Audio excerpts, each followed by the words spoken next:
Jirra jirtuu qaqqaaliiwwan hordoftoota fi maamiltoota chaanaala yuutuubii Isaaq Ibraahim turtii yeroo muraasaa booda deebinee wal agarre jechuudha. Hanga dhiyoo kana viidiyoowwan isiniif maxxansee hin beeku jechuudha. Kanaaf har'allee viidiyoo takka isiniif qaba jechuudha. Viidiyoo tana keessatti barumsa akkaan barbaachisaa fi namoota bilbila ismaartifoonii qabatan hundaaf waan baay'ee barbaachisu taate isiniif qabadhee dhiyaadhe jechuudha. Viidiyoo tana hanga xumuraa hanga dhumaa daawwadhaa isiniin jedha. Viidiyoo har'aa tana keessatti eeppii tokko appilikeeshinii baay'ee ameezingii ta'e isinitti agarsiisa. Appilikeeshinii kana keessatti bilbila keessan akka isin jalaa hin guunne, akka vaayirasiin hin guutamne, akkasuma baatirii bilbila keessanii akka isiniif eeguu fi vaayirasiiwwan adda addaa bilbila keessan irraa akkasuma immoo weebsaayitoota baay'ee hin barbaachisne bilbila keessan keessatti kan dhufan haala kiliin ittiin godhattanii fi yeroo intarneeta fayyadamtan weebsaayitoota bilbila keessan irratti beeksisa adda addaa fiduudhaan bilbila keessan akka vaayirasiin guutu taasisuuf isa ifirraa ittistaniin isinitti agarsiisa jechuudha. Viidiyoo tana hanga dhuma daawwadhaa isiniin jedha. Mee amma barumsaatti dabarra.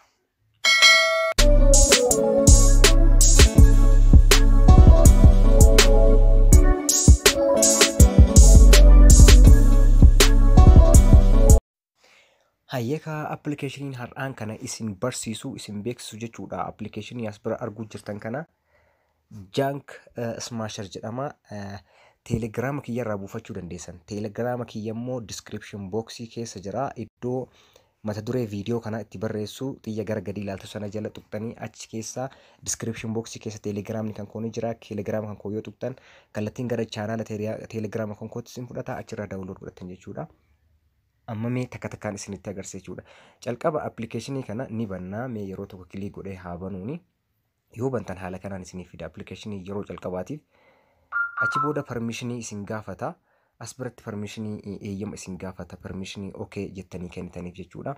Achi boodas okay ka jedhu kennitanii fi haala kanaan eeyyama kennitanii fi amma konneekti tahee jira jechuudha.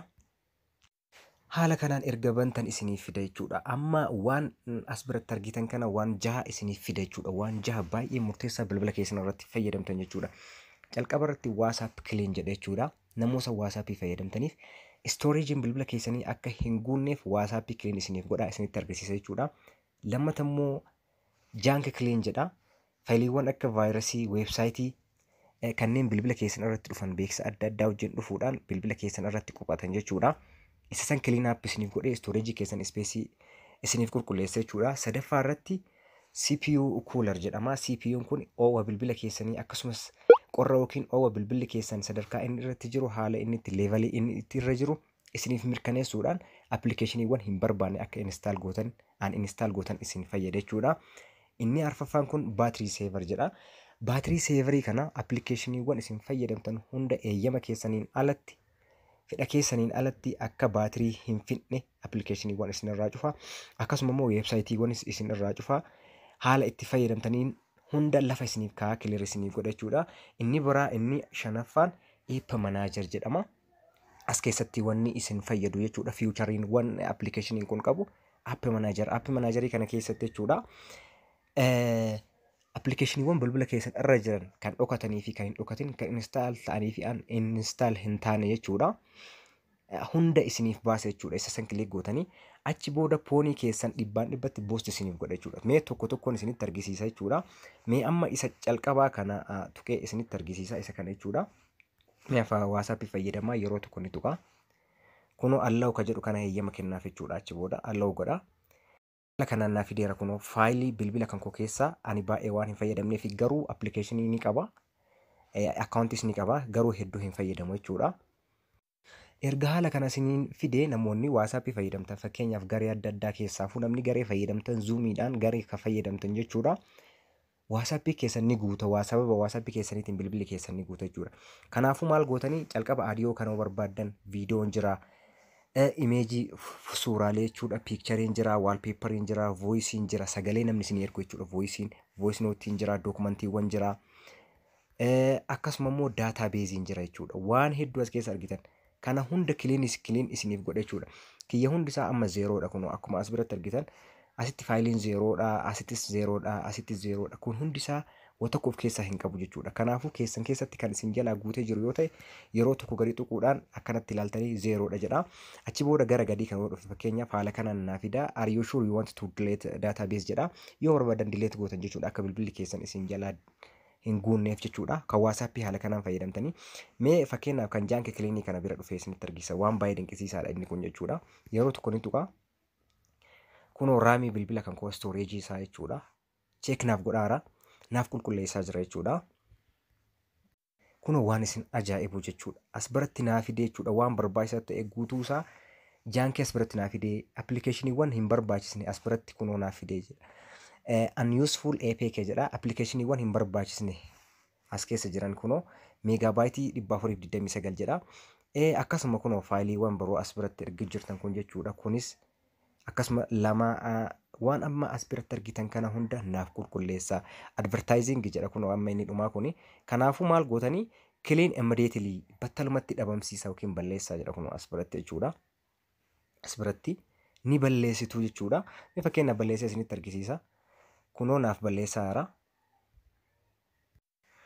Kunoo naaf xumuree jechuudha. Haala kanaan naaf fideera. Sana booda duuba deebi'ee CPU kana tuqame. CPU kana ni tuqa. Haala kanaan amma naaf qulqulleessa jechuudha. Iskaan naaf godhaara temperature bilbila kootii iskaan naaf gochaa jira. Kunoo naaf xumuree haala kanaan naaf fide jechuudha. Amma duuba deebi'ee akka baatiriidhaa yoo isinitti argisiisu daataa seevarii kana jechuudha.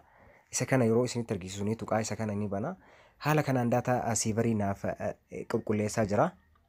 Kunoo freezing application jedha. Freezing application jechuun appilikeeshinii eeyyama keessan malee chaarjii nyaatu qulqulleessa jechuudha. Kunoo haala kanaan naaf qulqulleessa jechuudha. Ammallee duubatti deebi'a. Achi booda app manaajarii kana bira dhufa. App manaajar kana mee yeroo tokko kilik godhee haa banu. Appilikeeshiniiwwan as bilbila kee keessa jiran user app kan fayyadamu tokko tokkoon hunda isaa naaf fida.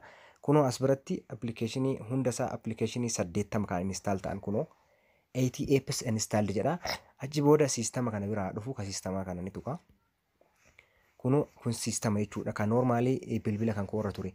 As biratti immoo kun kanan ofii kootii upload godhee kanani download godhee jechuudha.